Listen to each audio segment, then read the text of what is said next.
At 12:38 on a freezing December night, someone pounded on my front door hard enough to shake the frosted glass. When I opened it, I found my 32-year-old daughter standing barefoot on my porch in a winter storm. No coat, soaked socks. A torn gray sweater clinging to her shaking body.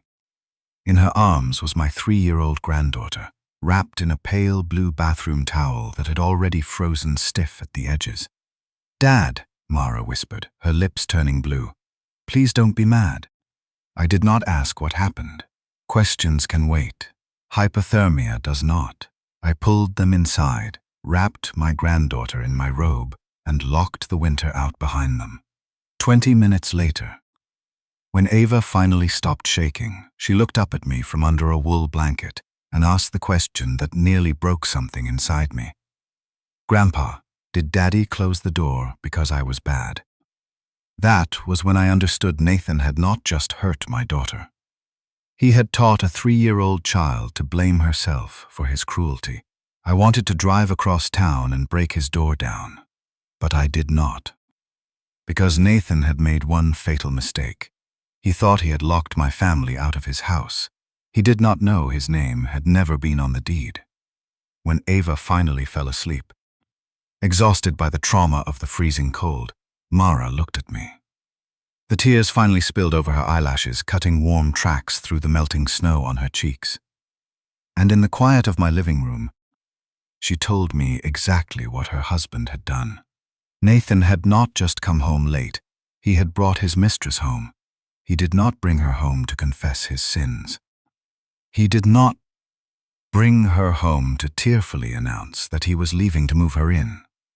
He had walked through the front door, holding the hand of a 29-year-old woman named Celeste, and told Mara that things were changing. He told Mara that she and Ava needed to pack a bag and go stay somewhere else for a few nights while he and Celeste settled in. He demanded that his wife vacate her own home to accommodate his infidelity. Mara had refused. She had stood her ground in the kitchen, telling him that she was not leaving her daughter's home to make room for his affair. When she refused, Nathan did not argue. He simply walked to the front door, opened it, and told her to get out. When Mara tried to run upstairs to grab Ava's winter coat and her car keys, Nathan physically blocked the stairs. He grabbed her by the arm, shoved her out the front door, and locked it. But Nathan was not alone in his cruelty. His mother, Denise, had been waiting in the kitchen the entire time. Denise had always hated Mara. She had always believed that Nathan was a victim of a cold, controlling wife. As Mara stood on the freezing porch, desperately pounding on the glass, begging them to at least hand her a jacket for the toddler, Denise had walked to the window. Denise had looked at my daughter, shivering in the December snow, and said, "A wife who cannot keep her husband warm should not complain about the cold." Then Denise had closed the blinds. They left a 32-year-old woman and a 3-year-old child outside in 12-degree weather. Nathan had actually planned ahead. He had replaced the deadbolt earlier that afternoon. Mara's key no longer worked. I sat on the coffee table, listening to my daughter cry. I did not shout. I did not threaten Nathan's life. I simply stood up, walked to the hall closet, took down my heavy winter coat, and opened the bottom drawer of my filing cabinet. Most fathers would have grabbed a baseball bat and driven straight to Willow Creek House. That was exactly what Nathan would have wanted. In the real world, a furious father kicking down a door is a gift to an abusive husband. It gives men like Nathan a victim narrative. It allows them to call the police and file a restraining order. I do not break doors, Nathan. I read the names on them.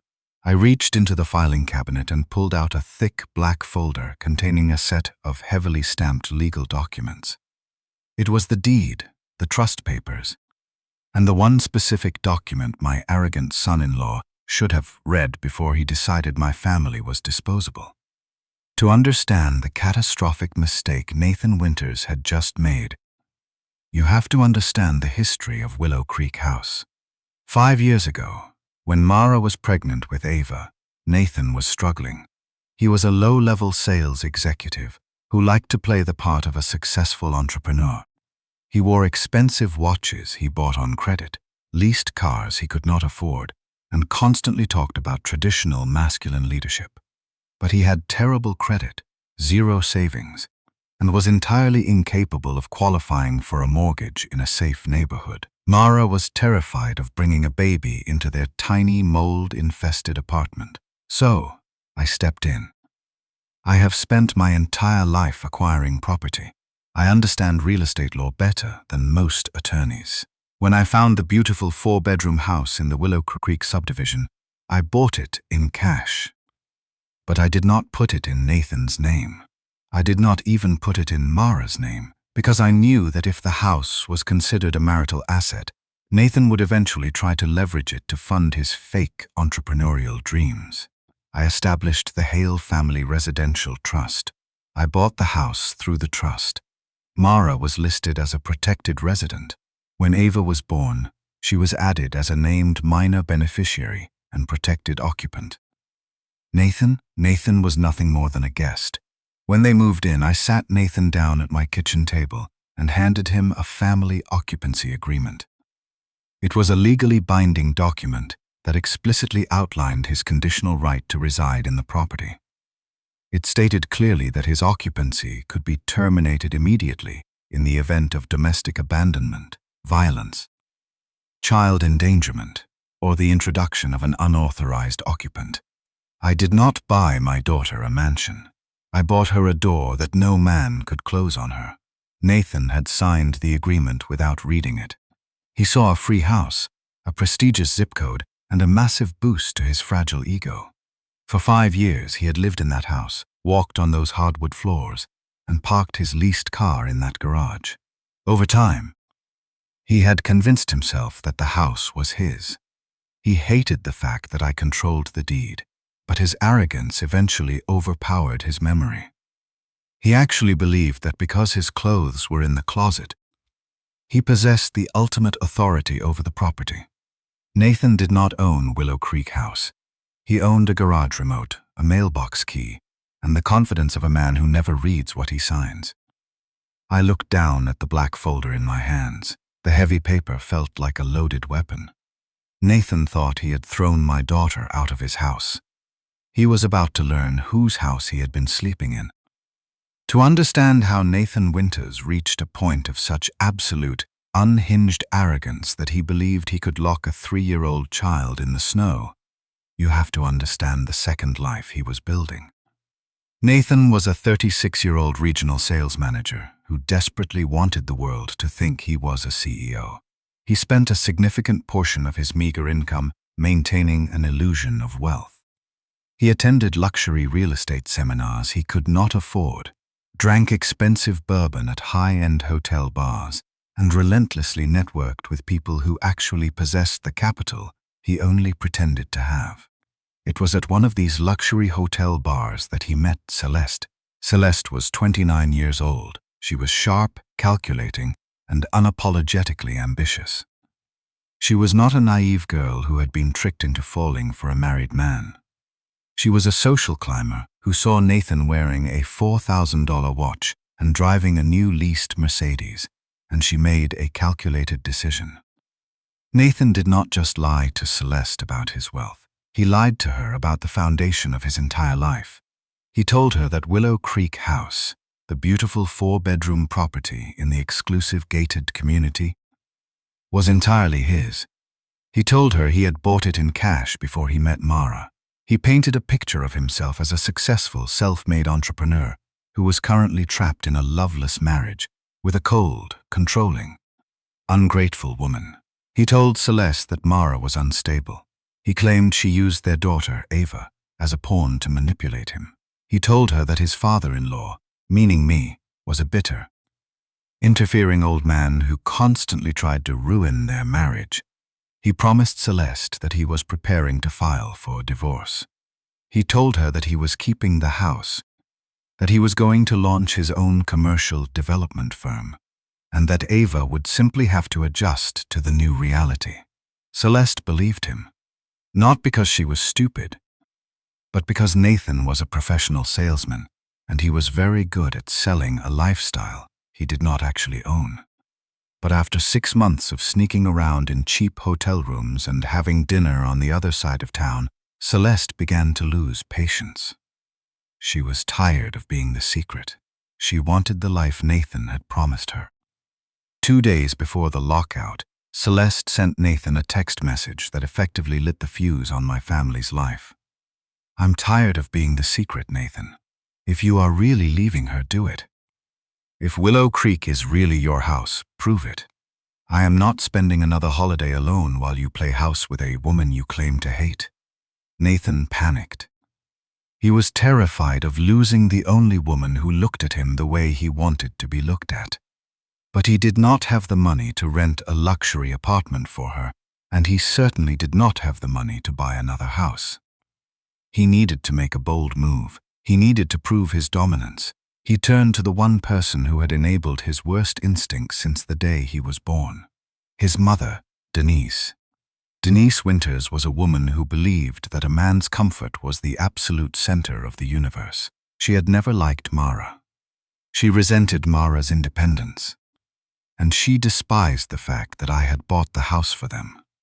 Denise believed that because Nathan was the husband, he was entitled to absolute authority, regardless of who paid the mortgage. When Nathan showed his mother Celeste's text message and confessed his affair, Denise did not reprimand him. She did not tell him to focus on his family. Instead, she poured him a cup of coffee and validated his cruelty. "Mara has used that child to control you long enough," Denise had told him, her voice dripping with venom. "You are a successful man, Nathan. A man should not have to ask permission to be happy in his own house. If this new girl makes you happy, you bring her home. A good wife knows when to step aside." Armed with his mother's toxic blessing and terrified of losing Celeste, Nathan made the decision that would ultimately destroy his life. The night of the lockout began exactly like any other Thursday evening. Mara was in the kitchen, washing Ava's plastic sippy cups in the sink. Ava was sitting on the living room rug, building a tower out of wooden blocks. At 7:15, the heavy front door swung open. Mara wiped her hands on a dish towel and walked into the foyer, expecting to see her husband returning from work. Instead, she saw Nathan standing in the entryway, helping a beautiful, perfectly styled young woman take off her expensive wool coat. Mara froze. "Nathan," she said, her voice dropping into a confused whisper. "Who is she? Is this a client?" Nathan did not flinch. He did not look guilty. He looked at Mara with a cold, terrifying detachment. "No, Mara," Nathan said smoothly, hanging Celeste's coat in the hall closet. "This is Celeste. She is someone who actually understands me." Before Mara could even process the absolute absurdity of the situation, the door from the garage opened, and Denise walked into the kitchen, carrying a small overnight bag. Denise had been waiting in the car. She had orchestrated her entrance perfectly. Mara's heart began to hammer against her ribs. She looked at Celeste, who was walking into the living room, critically examining the furniture, as if she were touring a model home. She looked at Denise, who was standing in the kitchen with a smug, satisfied smile on her face. "Nathan, what is going on?" Mara demanded, her voice rising in panic. "Get her out of my house." "It is not your house, Mara," Nathan snapped, his charismatic mask completely slipping, revealing the arrogant, cruel man underneath. "It is my house. And things are changing. Celeste is staying here tonight. You and Ava are going to pack a bag and go stay with your father for a few nights while we get settled. We will discuss the divorce logistics on Monday." Mara felt the air leave her lungs. She looked at the woman standing in her living room. She looked at the husband who had just casually dismantled her entire reality in less than 60 seconds. "I am not leaving my daughter's home to make room for your affair," Mara said, her voice shaking with rage. "You need to leave. Right now." Nathan scoffed. He stepped closer to Mara, using his height to intimidate her. "You are being dramatic, Mara. Just pack a bag and go. Do not make this harder than it has to be." Mara turned and ran toward the stairs. She was not going to argue with a madman. She was going to grab Ava, grab her coat and her car keys from the upstairs bedroom, and drive away. But Nathan moved faster. He lunged forward, grabbing Mara harshly by the upper arm, jerking her backward. He physically pulled her away from the stairs and shoved her toward the open front door. Ava, terrified by the sudden violence and the shouting, began to scream. Denise stepped out of the kitchen. She did not try to stop her son. She looked at Mara, who was struggling against Nathan's grip, and delivered the line that cemented her place in this tragedy. "A wife who cannot keep her husband warm should not complain about the cold," Denise said coldly. Nathan shoved Mara out onto the freezing concrete porch. Mara stumbled, losing her balance in her socks. She turned around just in time to see Nathan grab Ava by the arm. The toddler was sobbing hysterically, wearing nothing but her pajamas. Nathan roughly pushed the crying 3-year-old out the door, right into Mara's arms. "Mara can stay with her father until she learns how marriage works," Nathan said to his mother. He slammed the heavy front door. Mara immediately lunged forward, grabbing the brass handle. It did not turn. He had locked it. She began pounding on the thick, frosted glass. "Nathan!" she screamed, the freezing December wind instantly biting into her exposed skin. "Nathan, she doesn't have a coat." "Let me get her coat." Please, through the frosted glass, she could see the distorted silhouettes of her husband, her mother-in-law, and her husband's mistress standing in the warm, brightly lit foyer. Then she heard the unmistakable, heavy click of the deadbolt sliding into place. Nathan had planned this. He had intentionally changed the locks earlier that afternoon, while Mara was at the grocery store. He wanted to ensure that when he threw her out, she would have absolutely no way back in. Mara stood on the freezing porch, clutching her sobbing, freezing daughter to her chest. Her phone was sitting on the kitchen counter. Her car keys were in her purse upstairs. She had absolutely nothing but the clothes on her back and the pale, blah bathroom towel she had managed to grab off the hallway radiator before Nathan shoved her out. She looked up. Mounted directly above the front door was the digital doorbell camera I had installed for them 3 years ago. The small red recording light was glowing steadily in the dark. Nathan thought he was asserting his dominance. He thought he was proving to his mistress that he was a powerful, wealthy man who controlled his domain. Nathan thought the camera had recorded his authority. What it had actually recorded was evidence. The hardest thing for a father to do when his daughter is hurting is to sit still.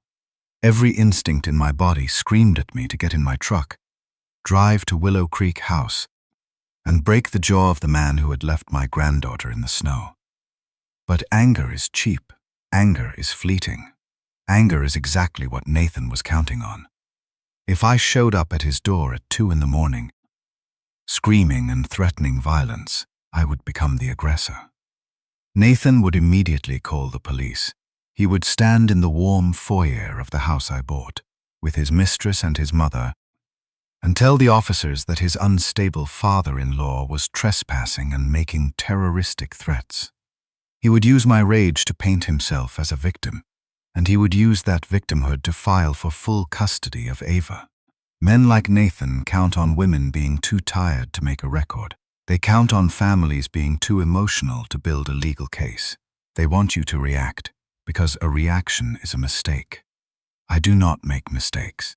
While Mara was asleep on the couch, wrapped in wool blankets with Ava tucked safely against her chest, I went to work. I sat at my kitchen table, opened my laptop, and logged into the administrative account for the digital doorbell camera at Willow Creek House.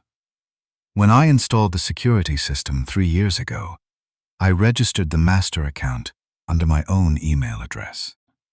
Nathan had never bothered to figure out how it worked. He just liked the way the expensive camera looked on the doorframe.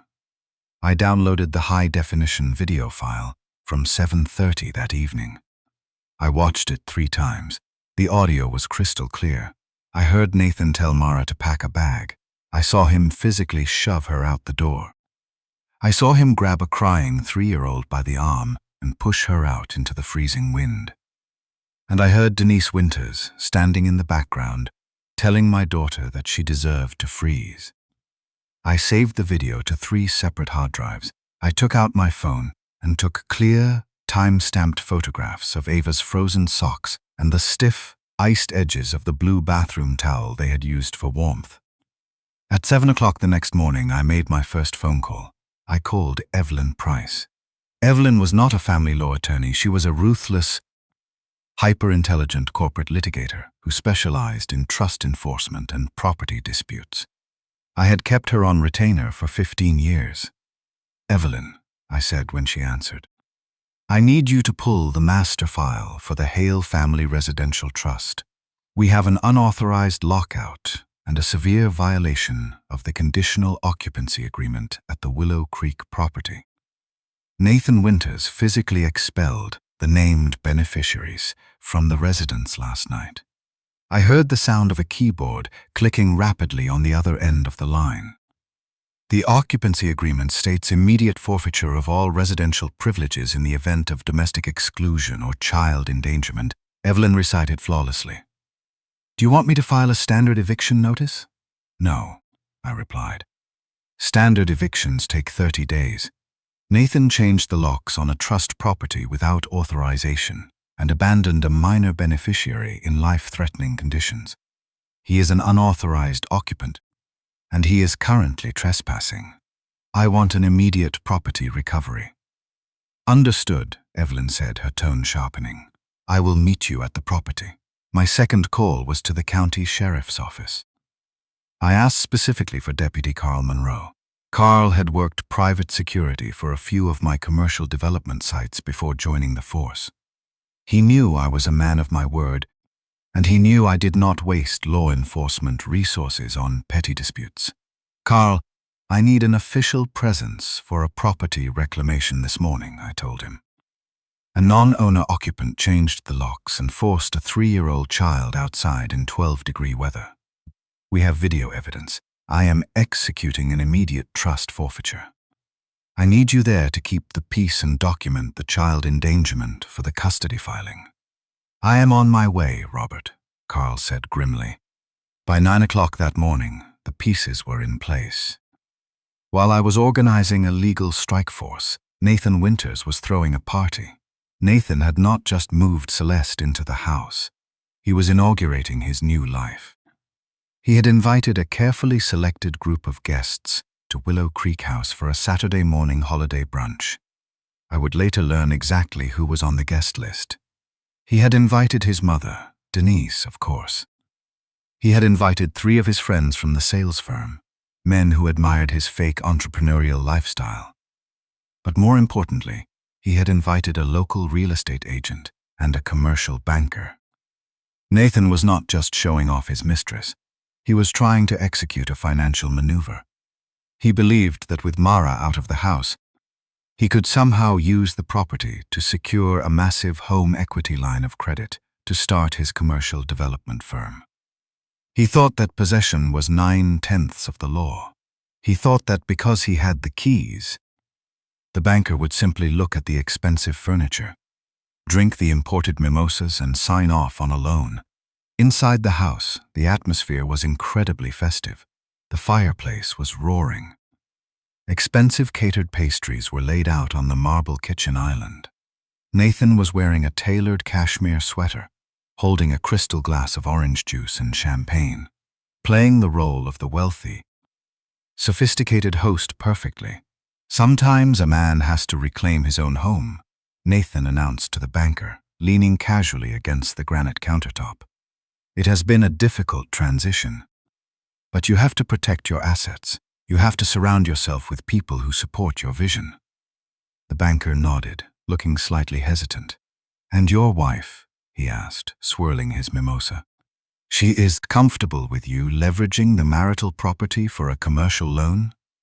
Nathan let out a dismissive, arrogant laugh. "Once Mara calms down, she'll sign whatever I put in front of her," Nathan said smoothly, taking a sip of his champagne. "She always does. She knows I handle the finances. The paperwork won't be an issue." He smiled and wrapped his arm around Celeste's waist. Celeste was wearing one of Mara's silk robes, holding a coffee mug, looking incredibly pleased with her new surroundings. Denise raised her mimosa glass, her eyes shining with toxic pride. "To a fresh start," Denise said loudly. "A peaceful house, without hysterics. Without dead weight pulling you down." Celeste laughed, a light, musical sound that echoed in the kitchen my daughter had designed. "I always said this house needed a woman with taste," Celeste added, tracing the edge of the marble island with her perfectly manicured fingernail. "It finally feels like it belongs to us." Nathan kissed her on the cheek. "It absolutely belongs to us," he promised her. He felt invincible. He had successfully purged his wife and child from the property. He had moved his beautiful new girlfriend in, and he was currently pitching a banker on a massive loan using a house he lived in for free. He believed he had won. He believed he was the smartest man in the room. At 10:15, a large, unmarked white utility van pulled into the circular driveway of Willow Creek House. It was followed immediately by my beaten-up Ford pickup truck, a sleek black Mercedes belonging to Evelyn Price, and a marked county sheriff's cruiser with Deputy Carl Monroe behind the wheel. I stepped out of my truck. The freezing wind bit at my face, but I did not feel the cold. I looked at the beautiful 2-story brick house, the house I had bought to keep my daughter safe, the house that Nathan had turned into a weapon against her. Evelyn Price walked up beside me, carrying a heavy leather briefcase.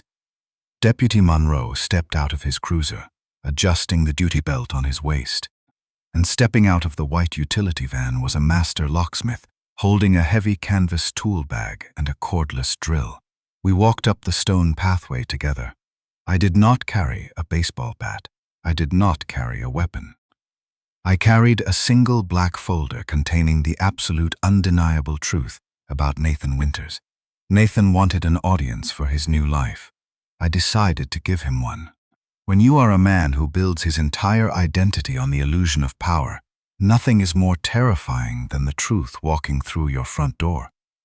I did not ring the doorbell. I did not knock on the frosted glass. I reached out, grabbed the heavy brass handle, and pushed the door open.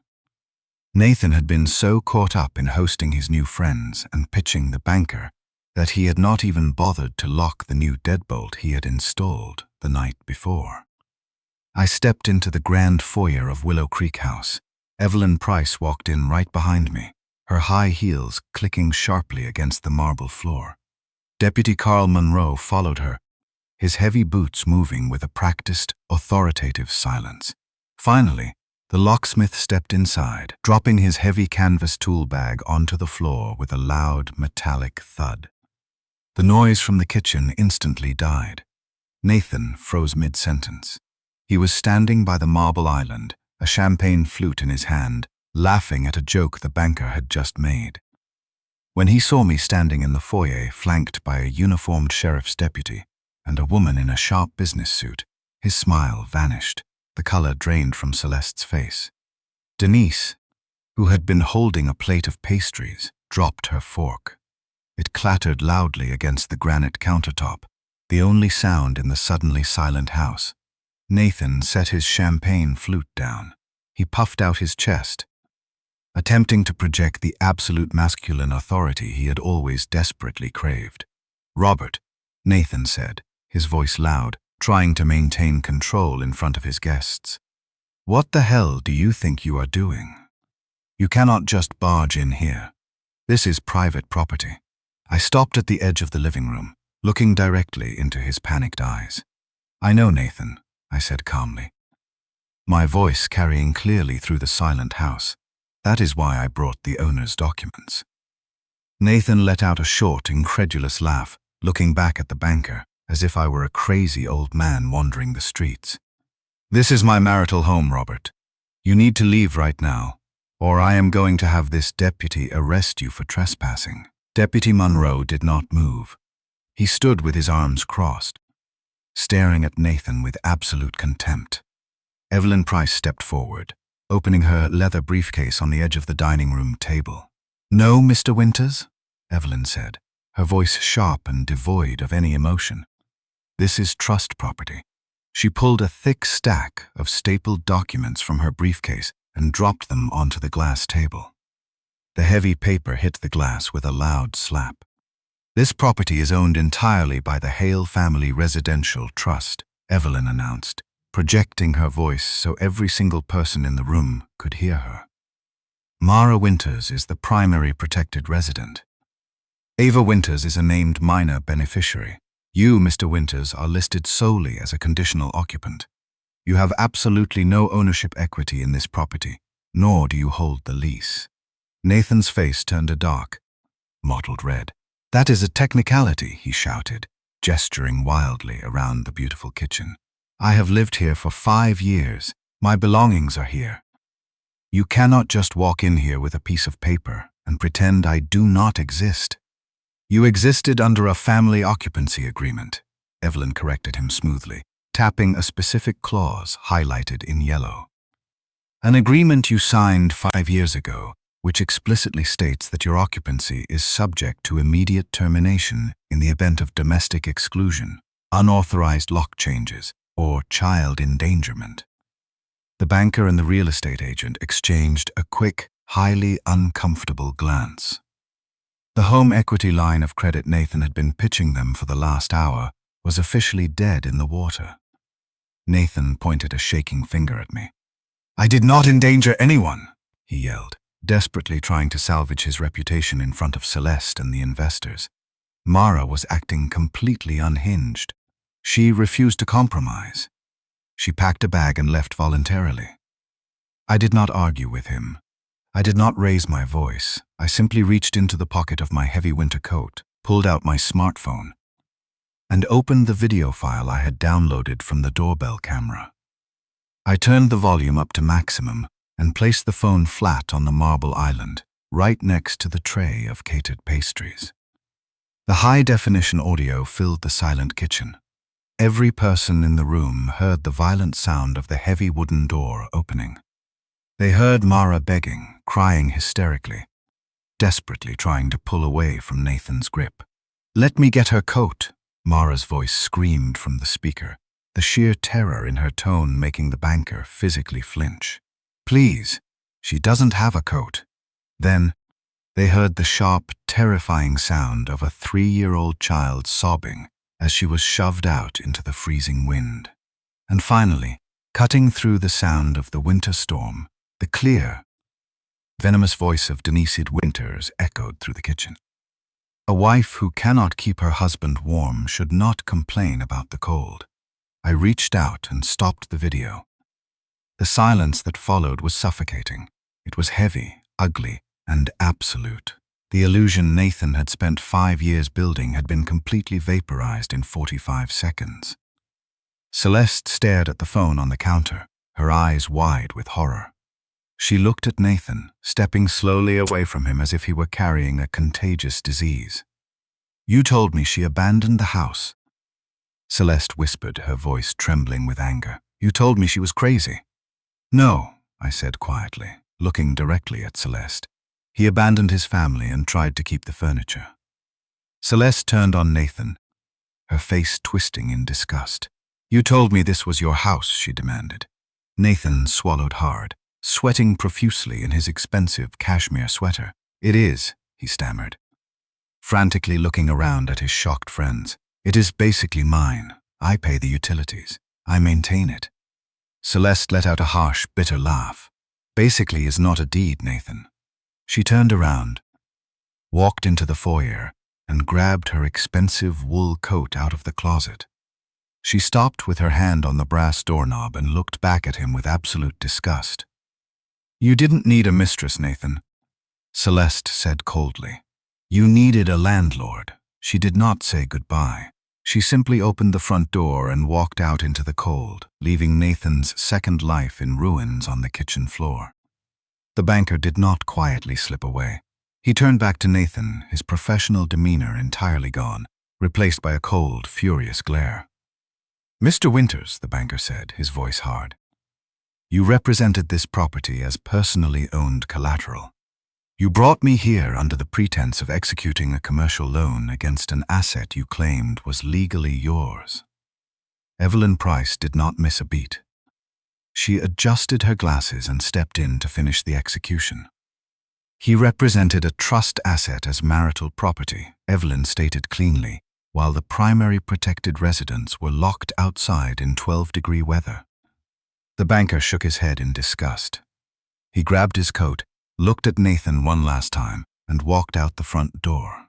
The real estate agent sprinted out right behind him, eager to put as much distance as possible between herself and the massive legal liability standing in the kitchen. Nathan was hyperventilating now. He looked frantically at his mother for support. Denise, realizing that her son's entire life was collapsing in front of her, tried to salvage the situation. She took a step toward Evelyn Price, attempting to put on her usual, arrogant country club persona.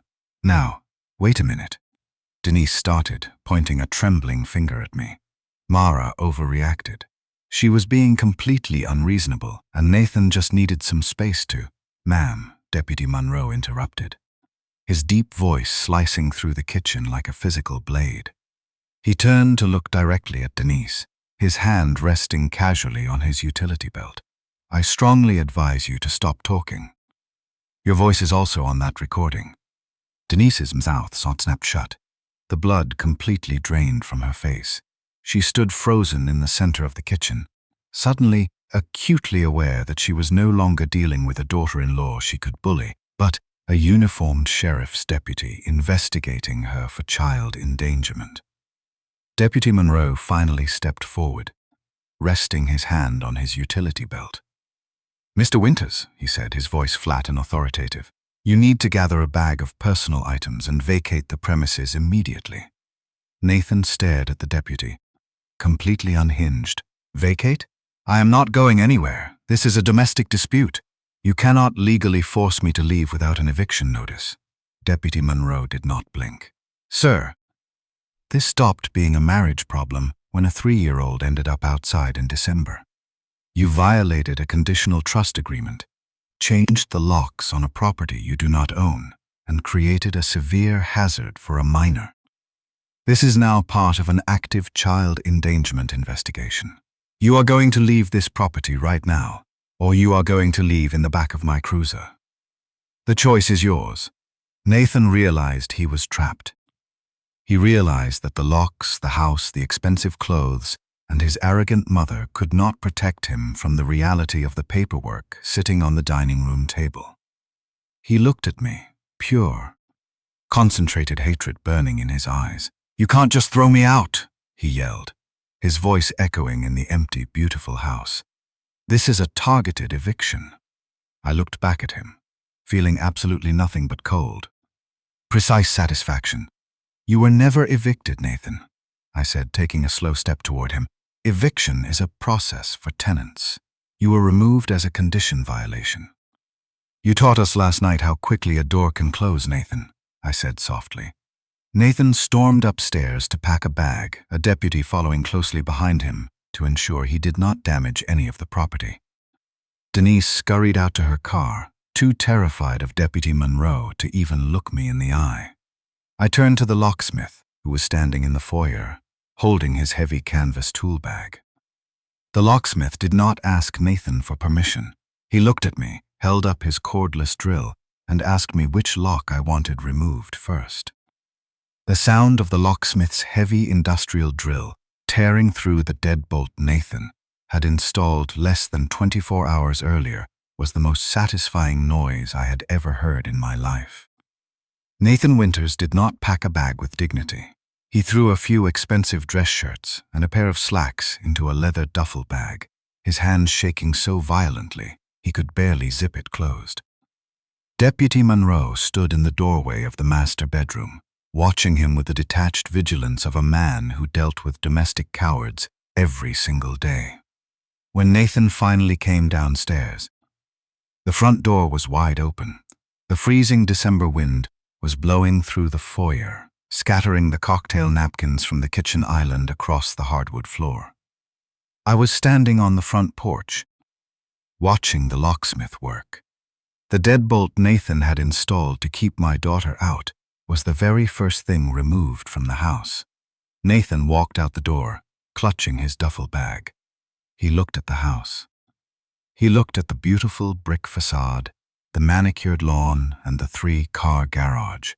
He was looking at the physical manifestation of the fake life he had spent 5 years pretending he had earned. He stopped at the bottom of the porch steps and looked up at me. There was no arrogance left in his eyes. There was only a hollow, pathetic desperation. "Robert," he said, his voice cracking, "where am I supposed to go?" I looked down at him. I did not feel pity. I did not feel remorse. I simply felt the same cold, absolute indifference he had shown my granddaughter the night before. "I don't know, Nathan," I said quietly, the freezing wind carrying my words down to him. "But I suggest you find somewhere with a very thick door. It is 12 degrees outside." Nathan turned and walked down the driveway. He got into his leased Mercedes, started the engine, and drove away. The aftermath of that Saturday morning was a masterclass in the speed of legal and financial destruction. Evelyn Price was not a woman who made empty threats. By Monday afternoon, she had filed the emergency protective orders, effectively legally barring Nathan from coming within 500 feet of Mara, Ava, or the Willow Creek property. The child endangerment investigation initiated by Deputy Monroe immediately triggered a mandatory custody hearing. Nathan walked into the courtroom wearing his best suit, expecting to charm his way out of the consequences. But Evelyn Price was waiting for him, and she did not come empty-handed. She played the doorbell camera footage for the family court judge. The judge, a stern woman who had zero tolerance for domestic abusers, looked down at Nathan from the bench. "Mr. Winters," the judge said, her voice dripping with disgust, "you locked a 3-year-old child outside in 12-degree weather so you could impress your mistress. That is not a lapse in judgment. That is a severe, sociopathic disregard for minor safety." The judge immediately suspended Nathan's unsupervised visitation rights.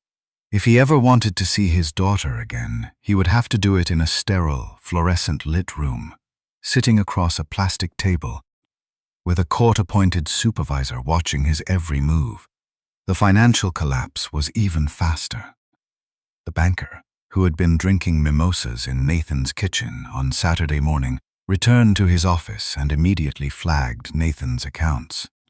The massive home equity line of credit Nathan had been relying on to fund his fake commercial real estate firm was permanently denied. Without that funding, he defaulted on 2 massive personal loans he had taken out to maintain his lifestyle. Celeste, true to her nature as a pure social climber, never spoke to him again. When she realized Nathan did not own a home, did not have access to capital, and was facing a brutal divorce that would legally strip him of whatever meager assets he actually possessed, she blocked his number and disappeared.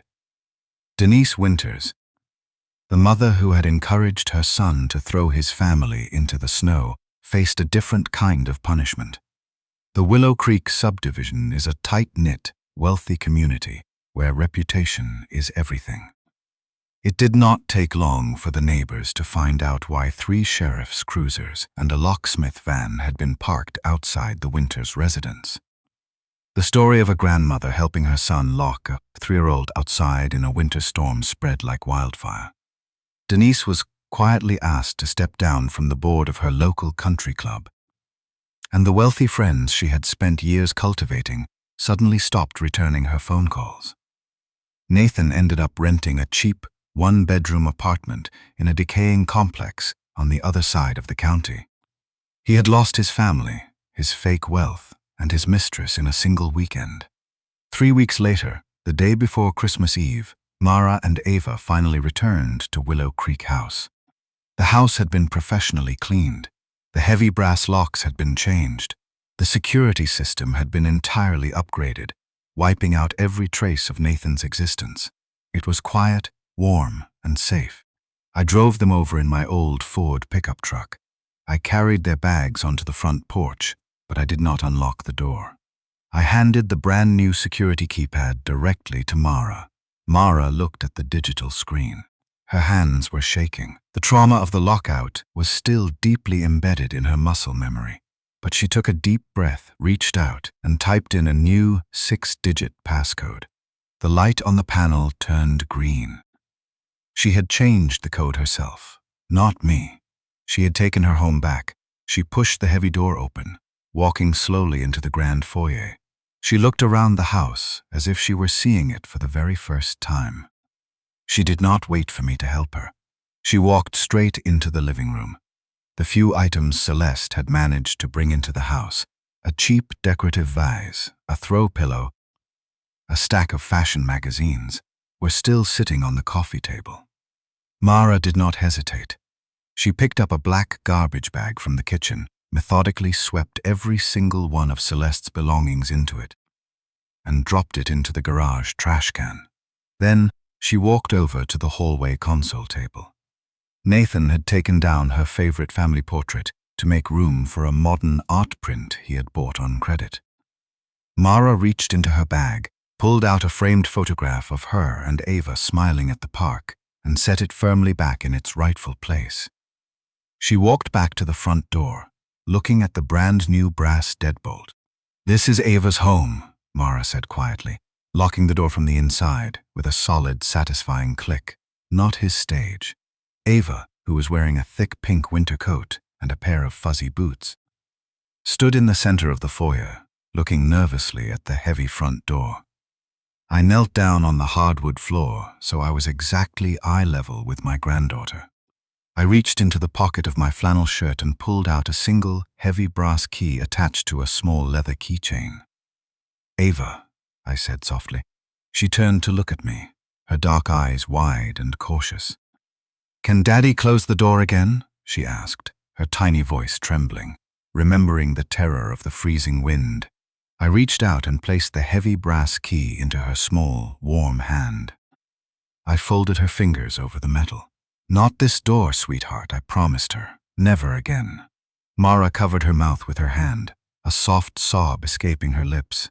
She walked over, knelt down on the floor next to us, and wrapped her arms tightly around Ava. She looked at me, tears streaming down her face. "Dad, I'm so sorry," Mara whispered, resting her forehead against my shoulder. "I'm sorry I didn't see who he really was. I'm sorry I let this happen." I wrapped my arms around both of them, holding them tight in the warm, bright foyer of the house I had bought to protect them. "Mara, look at me," I said, gently pulling back so I could see her face. She sniffled, wiping the tears from her cheeks.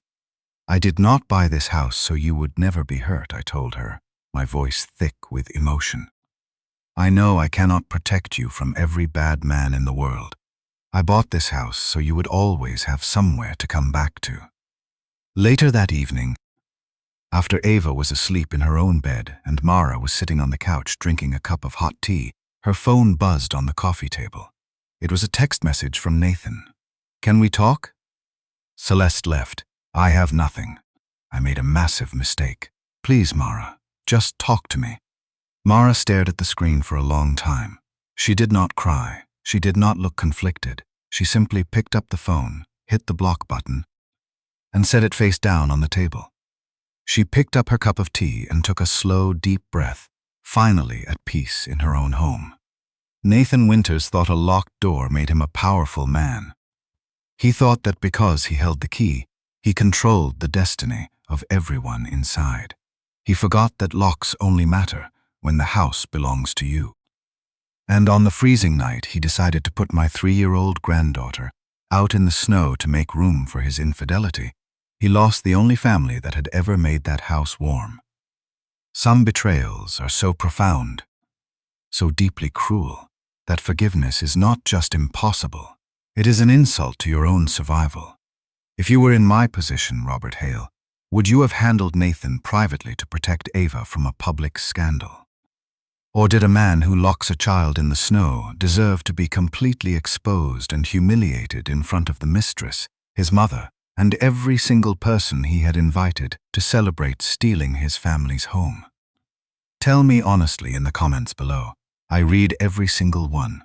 If you believe Mara did the right thing by blocking him forever, hit that like button, subscribe to the channel, and I will see you on the next one.